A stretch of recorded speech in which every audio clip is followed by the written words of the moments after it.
Minha gente, quartou e o nosso Vem Comigo hoje tem muitas informações e muitas novidades. Mas então, edição, produção? Cadê a vibezinha do som, gente? Tem que ter a vibe do som. Tem que começar essa quartou. Tá no ar? Tá animado? Olha, Rafa, eu não tô ouvindo aqui, gente. Rafa, inclusive... Então, eu vou deixar para contar para depois para vocês, minha gente. Vamos aproveitar agora para seguir as nossas redes sociais. Coloca na tela tvcidade.ma. Esse é o nosso Instagram. Você nos acompanha por lá, os bastidores, stories, não só do Vem Comigo, mas dos outros programas da casa. Estamos também no nosso canal do YouTube, TV Cidade MA, tudo junto. Tem um projeto super bacana, uma ação legal que está acontecendo no seu bairro. Quer mostrar aqui no Vem Comigo? Me segue lá, @BZ_, eu vou amar receber a sugestão de vocês. Vamos lá! E olha só, hoje vamos falar sobre um tema que afeta milhões de pessoas no mundo, o estresse crônico. Para entender melhor como o nosso cérebro reage a esse tipo de pressão constante, recebemos aqui a médica oftalmologista doutora Acácia Jordão. Ela que já está aqui no estúdio, doutora, muito bem-vinda, maravilhosa. Primeira vez aqui? Isso, primeira vez. Doutora, já começa explicando pra gente a diferença aí do estresse, né? Tem o estresse agudo e o crônico. Na verdade, o estresse agudo, ele é um protetor. A gente precisa se estressar de maneira aguda por uma questão de sobrevivência. É o fugir ou enfrentar a situação. Então, a gente precisa de um hormônio chamado cortisol que nos ajuda nessa situação, ou para fugir ou para enfrentar a situação. Mas já o estresse crônico, esse não. Esse nos adoece, né? Então, essa produção exagerada de cortisol, que é como nós estamos vivendo hoje, né, em constante tensão, em constante estresse, isso é que traz o nosso adoecimento. Então, existem dois tipos de estresse. Isso. Que é esse, o agudo. O agudo, que é uma sobrevivência, todo ser humano deve ter, exatamente. Por volta de 4, 5 horas da manhã, a gente tem um aumento da produção do cortisol, que é ele que nos dá força para levantar. Levantar e trabalhar, levantar e viver a vida, né? A questão é que hoje nós estamos produzindo esse cortisol, né, de maneira exacerbada, inclusive sobrecarregando a nossa glândula adrenal.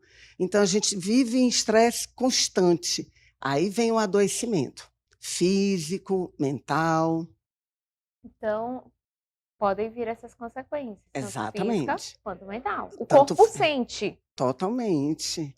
O cérebro, por exemplo, esse aumento na produção de cortisol afeta determinadas regiões do cérebro, como o hipocampo, amígdalas, o córtex pré-frontal. E aí o que é que você vai ter? Uma diminuição de cognição, uma diminuição de memória, uma diminuição no aprendizado. Você vai ter reações muito reativas, assim. Você não tranquiliza para poder analisar a situação e reagir de maneira mais tranquila, né? E uma outra coisa que acontece muito é uma exacerbação do medo. E o medo é uma emoção paralisante, é uma emoção limitante, né? Então, esse medo também pode provocar. Esse medo é em decorrência do estresse crônico.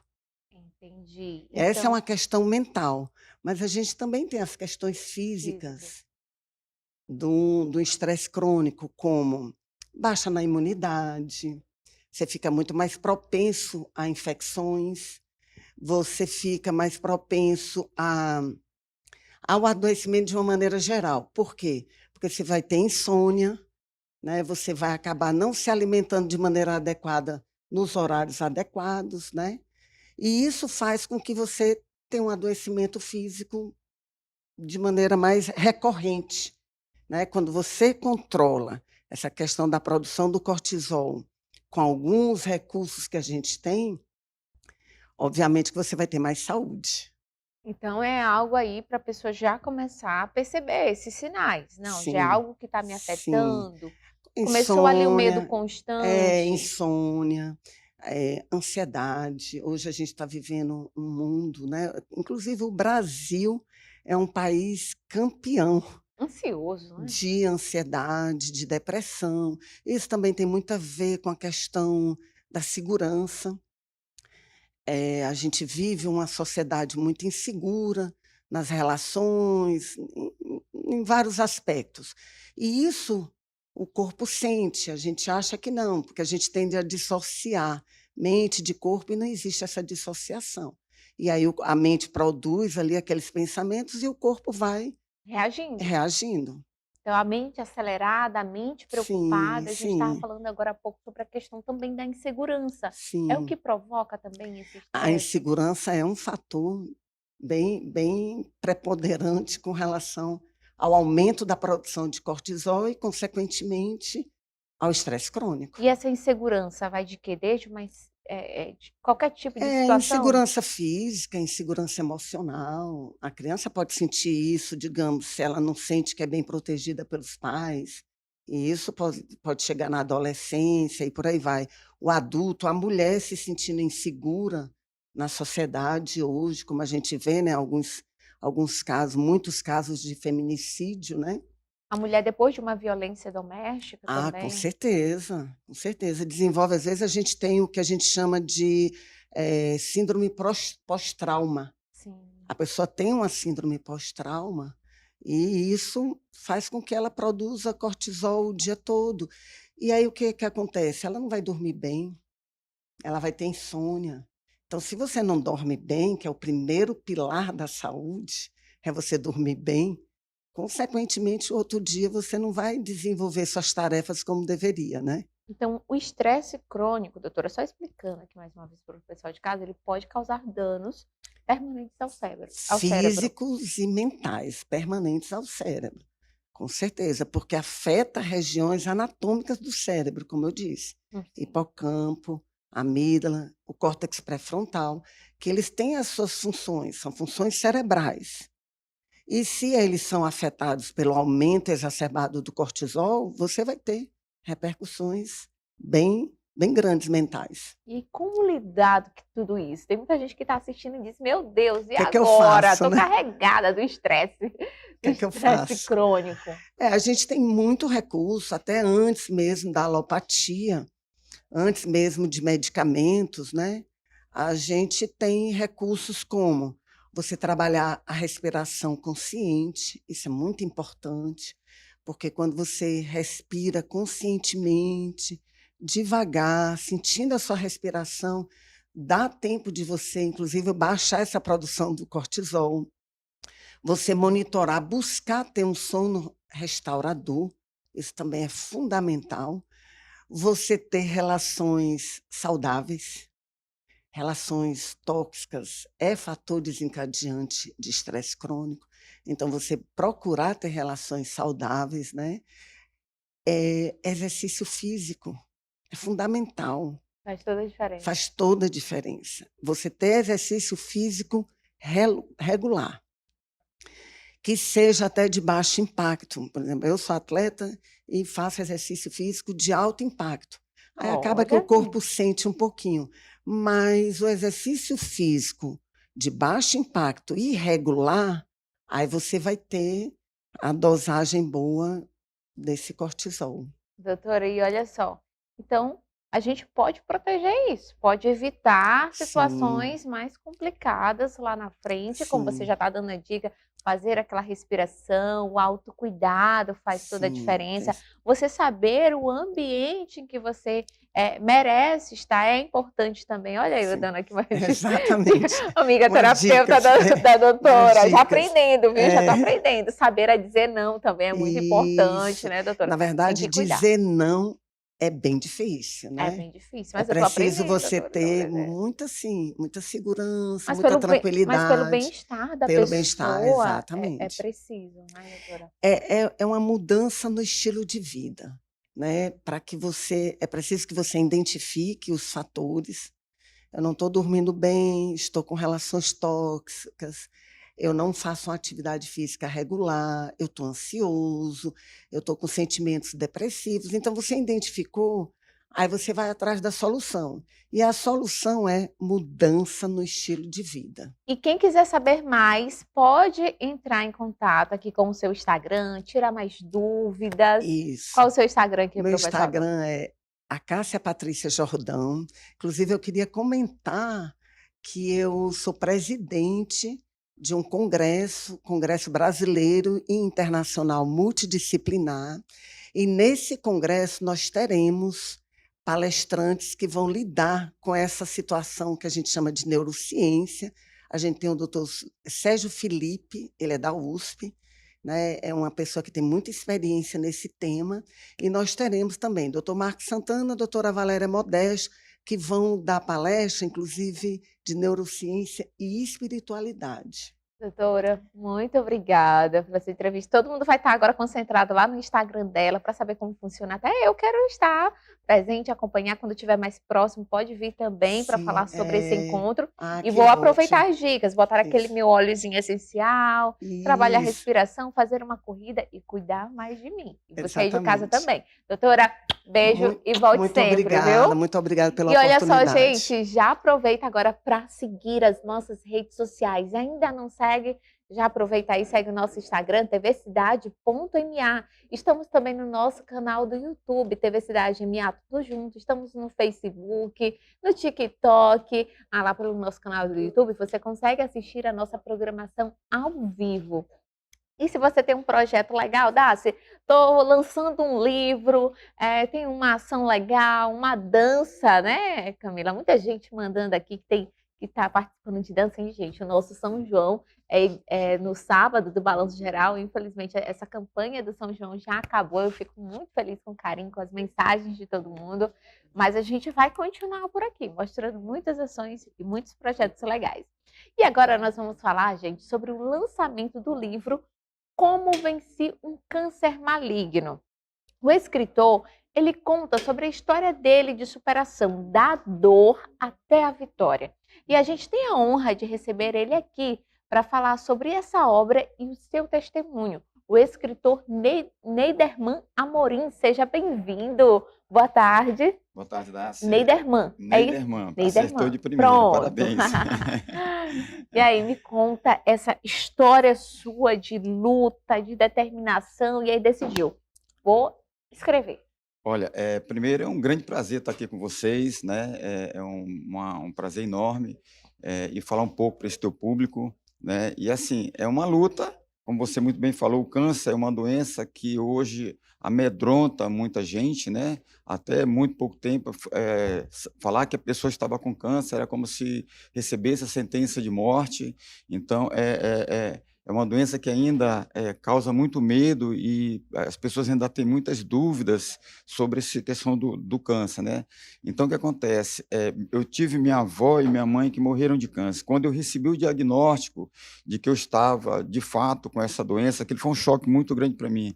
Eu ouvi na doutora agora há pouco aqui, eu sempre fui uma pessoa que me cuidei muito, né? Eu sempre tive muito cuidado com a minha saúde, eu sempre fui, desde os meus 18 anos, hoje eu tenho 55 anos, meu peso sempre foi o mesmo, a minha alimentação é muito regular, eu não tenho aquele famoso dia do lixo, né, que você aproveita para comer qualquer coisa, eu nunca tive isso, eu fui muito, muito cuidadoso com a minha alimentação a minha vida inteira. Mas eu negligenciei um ponto que a doutora falou, que é o ponto das nossas emoções, né? E eu não cuidei, eu estava ouvindo ela e digo, meu Deus, como é que bota uma pessoa para falar da importância disso, uma médica, antes da entrevista? Porque eu negligenciei, eu estou como escritor, na verdade, eu sou empresário, né? E quando eu descobri a doença em julho de 2024, eu estava vindo assim vários meses num estresse muito grande, num estresse muito pesado. Sobrecarregado, somatizando tudo. E aí, em maio, mais ou menos, eu senti uma pequena incômodo aqui na região aqui da garganta, do ouvido, que na primeira consulta não deu nada. O médico disse que eu não tinha nada. Mas que um mês depois, aquilo foi agravando, da amígdala inflamou, e aí foi feito novos exames de imagem, aí foi que o médico disse que eu precisaria fazer uma cirurgia, né? E dessa cirurgia se descobriu que eu estava com tumor, e depois se descobriu que o tumor era maligno e que eu precisaria fazer tratamento de quimioterapia quimioterapia e radioterapia. Nessa hora, como é que ficou para você? Não, o mundo acaba. O mundo O desabou. mundo acaba. Quando você recebe a notícia de que você está com câncer, eu sou um homem que, assim, eu sou cristão, eu sirvo a Deus e eu já vi Deus fazer assim, vários milagres na minha vida. Mas quando a gente tem a notícia que a gente está com câncer, e do histórico que eu vi com minha mãe e com minha avó, aquilo me desabou. É como se eu tivesse levado um murro no estômago, eu perdi assim. Eu saí do consultório médico, sem força, já fui logo vendo as senhas de conta, os bens, para poder passar para minha esposa e dizer assim, tchau, arrumar minha casa, curtir os últimos dias com meus filhos e partir. Essa foi a sensação que eu tive ao sair do consultório médico. Mas aí tudo mudou. Passou-se uns dias, né, quando a poeira baixa, aí a gente começa a orar, começa a ler a palavra, e Deus começou a falar no meu coração. E o engraçado de toda essa história é que Deus me conduziu, apesar de eu ser empresário e ter condição de fazer um tratamento particular, eu senti no meu coração assim, muito, mas muito forte, de eu ir para o Hospital Denora Bello, né, onde eu fiz meu tratamento todo lá. E lá naqueles corredores, esperando ser atendido, Deus começou a falar muito no meu coração, muito mesmo. A gente que costuma pregar a palavra, Deus sempre dá uma visão de uma palavra, a gente costuma anotar para pregar, né? Mas Deus começou a falar muita coisa no meu coração e eu disse, Senhor, eu não sou pastor, onde é que eu vou pregar tudo isso? Eu não tenho púlpito, onde é que eu vou pregar tudo isso? Aí até que eu entendi que eu deveria passar todas essas informações, tudo aquilo que ele iria me ensinar para me passar por esse processo, eu tinha que escrever. Então, assim, eu comecei a escrever sobre cura, eu comecei a escrever sobre fé, ainda com câncer, sentindo as dores do câncer, fazendo o tratamento de câncer, Deus me colocou para me escrever sobre cura do câncer, né? E, assim, era tão forte que Deus me acordava nas madrugadas para me escrever. Então, ou seja, desde 12 meses e poucos dias, na última consulta que eu fui fazer O livro já estava pronto. livro já estava escrito, tudo pronto, tudo organizado, tudo muito bem. Eu sei, como eu não sou escritor, por aí só já é um milagre, né? Esse livro. Então, assim, você vai ver, eu particularmente, depois que estava pronto, eu já li ele acho que umas 3, 4 vezes, porque ele sempre fala comigo. Ele sempre fala comigo. Então, assim, foi muito forte a orientação que Deus me deu sobre esse tratamento. E uma das coisas que é fundamental, é isso que a médica acabou de falar, a gente tem que cuidar da gente. Tem coisas que Deus pode e vai fazer por nós, mas tem coisas que só a gente pode fazer por nós, que uma é cuidar dos nossos sentimentos, cuidar das nossas emoções, né? Não deixar, a Bíblia diz, eu vos deixo a paz, não a dor como o mundo a dá. Então a gente tem que ter uma paz que se sobressai a todas essas lutas do dia a dia, né? Ela diz, não andeis inquieto por coisa alguma. Essa inquietação, então, às vezes ali a gente. pessoa ali, ela está preocupada, num dinheiro, numa situação que ela ainda não conseguiu resolver, é uma situação que vai acontecer ainda, mas ela já está aqui sofrendo antecipadamente. Então, hoje, o que você diria para uma pessoa que está em casa, que está nos assistindo, é que ela viva um momento, é que ela descanse, relaxe, tenha um momento com ela mesma? Ela vive em paz. Porque, assim, é provado através de pesquisas que 80%, 90% daquilo que a gente se preocupa, de fato, não vai acontecer. Né? A gente cria monstros, é tipo o bicho-papão, quando a gente é criança, só não vai para o escuro que tem um bicho-papão. Na realidade, aquele bicho-papão não existe, mas está criado muito forte na nossa cabeça. E isso faz com que a gente termine deixando de viver uma vida sossegada, uma vida mais em paz, uma vida mais tranquila. Então, esse é o livro Como Vencer um Tumor Maligno. Olha só, qual o seu Instagram para o pessoal de casa? Vai ter o lançamento, só digo o dia e o Instagram. Vai ser o lançamento, vai ter o lançamento amanhã, lá no Hospital Denora Bello. Eles me convidaram para fazer o lançamento lá. Né? Tem histórias contadas lá, com a participação de médicos que estão lá. E outra coisa, todo o ganho financeiro desse livro, ele vai ser revertido para a Fundação Antônio Dino, que cuida do Hospital Denora Bello. Lá eu vi a importância do trabalho daquelas pessoas. Eles atendem pessoas do Brasil inteiro, né? São aí em torno de 40 mil atendimentos mês. É muita gente que eles atendem, entendeu? Muito obrigada. Então a gente precisa fazer essa ajuda no trabalho deles. Então tenho certeza que você de casa vai ajudar, vai fazer a diferença aí na vida de tantas outras pessoas que estão lá nessa luta e depois vão estar aqui também para testemunhar. Se Deus quiser. Nosso Vem Comigo vai ficando por aqui. Beijo, beijo. Tchau, tchau.